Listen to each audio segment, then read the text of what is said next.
Hey, welcome to the Vinyl Village Garage, where we restore cars in a two-car garage.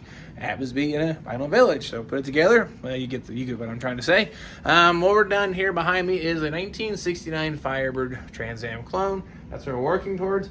Got the first round of block sanding complete, so we've got our layer of epoxy in there, our body work done, put a coat of high build, got it all blocked out, but there's a few things I didn't get right because, well, body working isn't my forte, but I get by. So the question becomes, what do you do? So obviously I used a guide coat. That's right there. Love that stuff, that powder stuff.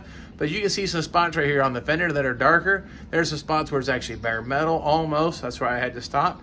But the dark areas that are actually black or dark in color, like our guide coat, those are the areas that still need some more attention. And I cannot sand anymore because I'm down almost to the level of the metal. So I need to come up with a plan. Do I try to put another coat of high build on it? Or do I mix up some body filler and fill in those voids? That's what we're going to get into today, showing you how to do that, and then proceed to go ahead and put another coat of high build on once we get everything satisfactory. Then hopefully one last block party here for us here on the Mockingbird project. First, to give you a quick walk around here, I got everything blocked out. Now, what you can see here, this is an area that's actually very dark in color with black, which is our dry guide coat. So that is an area that I can't keep sanding because we're actually starting to poke through the white primer. So that means that's going to be bare underneath us. So I need to stop. So I've got some kind of an issue here. So I need to determine, how do I fix that? Do we just put another coat of high build on and let it fill? Well, in areas where it's very faint like this, probably be okay. But really dark like that tells me it's relatively deep. So to make the decision on whether we use body filler or another coat of high build primer or primer surfacer, I kind of go like this. Take my shop towel, lay it flat, and if I can actually feel the discrepancy, then I'm going to use body filler. Like this area here, where it's really, really light, I bet you I can run across this. I do not feel that at all. It just feels rough. I don't feel any dips. It just feels rough because the paint didn't sand smooth. So with that being in mind, this here I'm going to let it fly. So that would be something a coat of primer is going to take care of. But this area here is going to need a little bit of body filler. And keep in mind, I am right-handed, not left-handed. So this is actually kind of cool. I'm going to circle the areas and just mark it with an F for epic fail, right? For filler. In areas like this, I'm not going to do anything with. So same thing here. Do I need to keep blocking that, or do I need to put some filler on that? It feels like that's a little low right there. So again, I could probably sand on this a little more because I don't see any of the white primer poking through.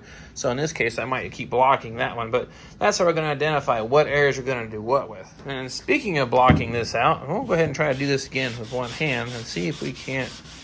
Oh, like that. Yeah, it's coming right out.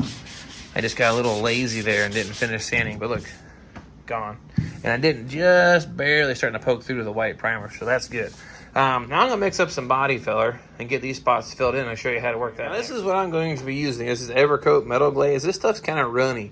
I'm not quite sure that, I guess how to describe the consistency, but it'll actually kind of flow out. You can actually almost brush it on. So it's not meant for very thick, just really thin areas. Plus, it sands very, very easily. But I have marked several areas. This is like a little pit right here. You can see the darkness, so I made a medium X. Couple little low spots there. These sand marks I'm really not feeling. I'll keep blocking on that. But here, starting to burn through the primer, so I had to stop. So I need to fill that low area there. So I've got a handful of areas highlighted that need some work. That's what we're going to do. Just work this small area, so make just a small amount of this up, then I'll work on getting those filled in. Now, I know this is cardboard, but that glossy surface prevents the body filler from soaking into it. Now, I wouldn't use regular cardboard because it does absorb some of the resins and the good stuff out of the body filler. So I know people say don't use cardboard, but this is a little bit different, so keep that in mind. I like the metal spreaders for this purpose here because we're going to put this on ultra thin. Just enough to fill in the issues that we have here. And being that it's like 90 degrees out, it should set up pretty quick.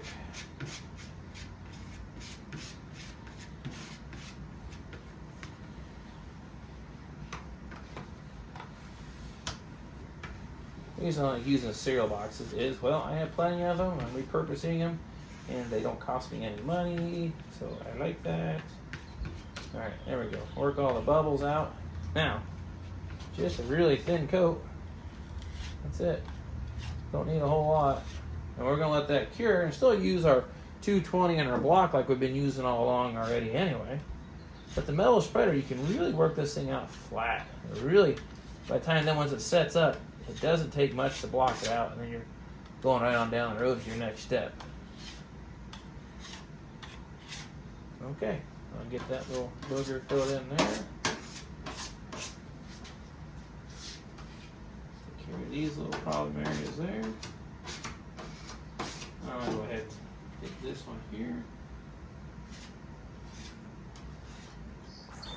Now, while that first part there is curing off, what I can work on doing then is identifying other areas that need attention. Little tiny dent right here. Now, this is just a lead pencil. Do not use permanent marker. I think I've said that at least 15 times. So don't use permanent marker. A pencil is acceptable. It does have a sharp point, so just in case, be aware of that. Don't poke yourself.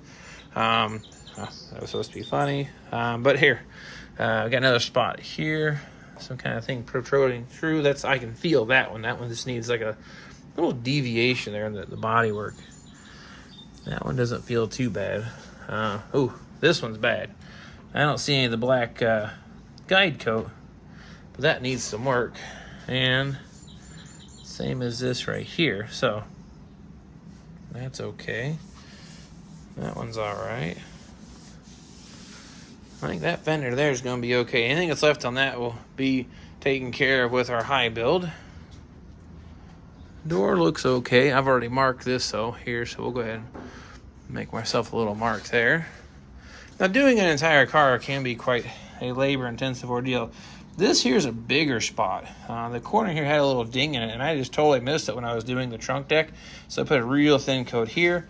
My spoiler has, if I get the angle just right, some pretty deep gouge marks in it here, especially like right here. Get the camera to focus. You can really see that one. That needs filled in. A lot of them I got filled in, but that one there I missed, I guess. But on the filler panel, man, I miss all kinds of spots. That's original metal. You're going to have more waviness and more problems with the original metal. But the tail panel doesn't really need much of nothing. It just needed blocked out. Quarter panels. These rear quarter panels are OER. Did not use any body filler at all. Just a coat of that white, which is epoxy. And this is a single coat of high build primer. I'll tell you what, these quarter panels came out fantastic. This is actually burned through almost to metal, so that's not a dent. Got a little bit of a light spot here where a little bit of a low spot. So that one more coat of high build is going to get it. But I do have a dent right here, a little tiny ding. So that's probably from shipping. I don't think that was manufacturer defect. So really very, very, very happy with these full quarters from OER. The doors, do like those. These are AMD. We got one heck of an issue going on here. I don't know how I missed this, but the block, you can see it burn through to bare metal, and I'm almost to the white primer here, and this isn't even starting to cut yet. So we've got something here. We need to go ahead and do some major fill work on that. And a little bit here, kind of the same thing. So I might put a little bit of filler on that.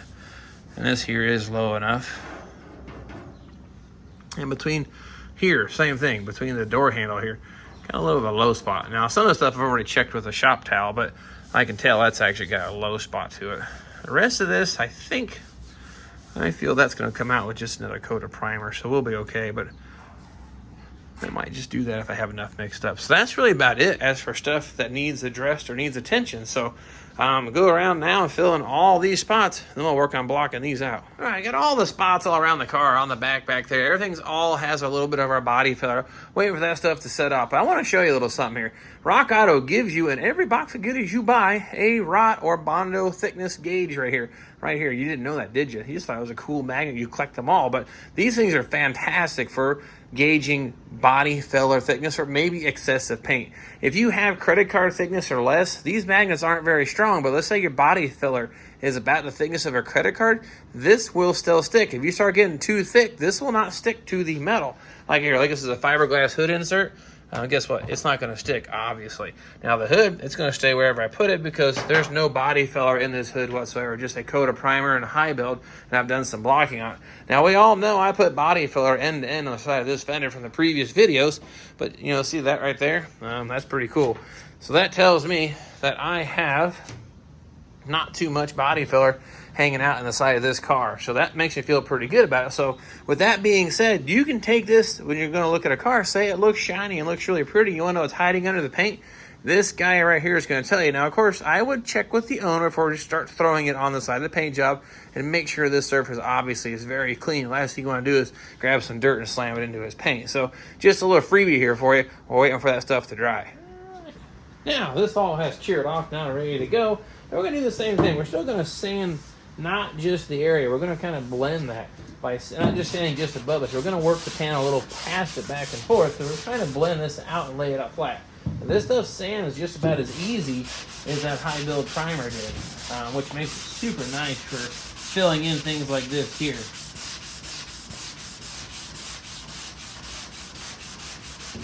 Now do the same thing. We're going to take it about 30, 40 degree angle, 45, and come back, do the same thing. And you'll know you'll have it all cleaned up. Now you could actually guide coat this again if you wanted to really see how you're doing and if it's working out. But this actually cuts pretty quick. I think we'll be okay. Then once we get all these areas sanded out, then we go through all the tedious step of taping the car off again. And I think one more, maybe 2 coats of high build primer, this thing will be arrow straight. It'll look really, really, really, really good. And you guys know the tricks to getting it there.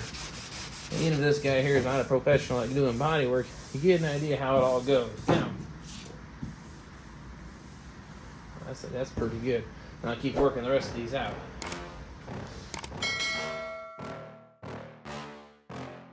Now, one more tip for you. Now, your sandpaper, of course, gets clogged up over time. This is one of those things you might have to think you need to replace that, but here's something I like to use. Use a microfiber cloth.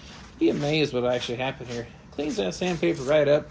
That makes me go a little bit further. Now, of course, it's not as sharp as a brand new piece of 220, but I'll tell you what, it goes back to cutting pretty good and saves you some materials because sandpaper isn't cheap. So that's ready to go again. All right, so what's that look like all up close, nice and happy and everything? Well, there you go. Now it actually has filled in all of our spots. That pencil lead, it'll paint over just fine, no problem. That was a little bigger dent. I totally missed that, but now we're all on the same plane. And now I can glide this over the top. Don't feel a thing. So that is now suitable and ready to do another coat of high build. But I need to get the rest of like 20, 30 spots all around the car body before we do that. There you have it. That's how you fix your little blemishes that you missed because, you know, we're perfect and we don't make any mistakes, right? Now, that's how I would go about filling those blemishes. And you're typically going to do, like I said, your body work. We're going to start from square one. Bare metal, epoxy, body filler. And then we'll do sometimes an epoxy coat, depending on how much bare metal is showing, or just touch up all the bare metal. And then I do a coat of high build primer. And that's where this is at. And then I block sanded it. Then I determined that I had some things that weren't good enough. It's not uncommon to do 2 or 3 sessions of spray high build primer on, sand it off, spray it on, sand it off. But I'm trying to expedite the process and not use as much material. That body filler is a little expensive, but way cheaper than using high build primer to fill dents. I'm telling you, that's just not the best idea. The high build primer isn't meant to do that. It's meant to fill in minor blemishes that help blend out repair areas or where you've changed from body filler to metal, whatnot. It really just kind of surfaces, primer surfacer, high build. That's what it's meant to do. So now this car here, got everything all squared away. I'm gonna work on getting it taped off. We'll hit it with another coat of high build primer, but that's gonna be a video for a different day. So thank you for watching. Hope these tips are helpful. Build some assurance that you can conquer this stuff in your garage at home. It can be done. A lot of trial and error. Trust me, I fell on my face many times when I started doing this stuff, but each time I did it, I looked at what did and did not work, adapted, and went forward. But you have the advantage of watching it on here. That's going to get you miles ahead of starting from scratch. So that's why we share these videos, me, Louie, and Brian, and several other great guys who are doing some fantastic content of making this stuff happen. So appreciate you following me on the journey of the Mockingbird. Thank you for watching, and we'll catch you guys and gals next time.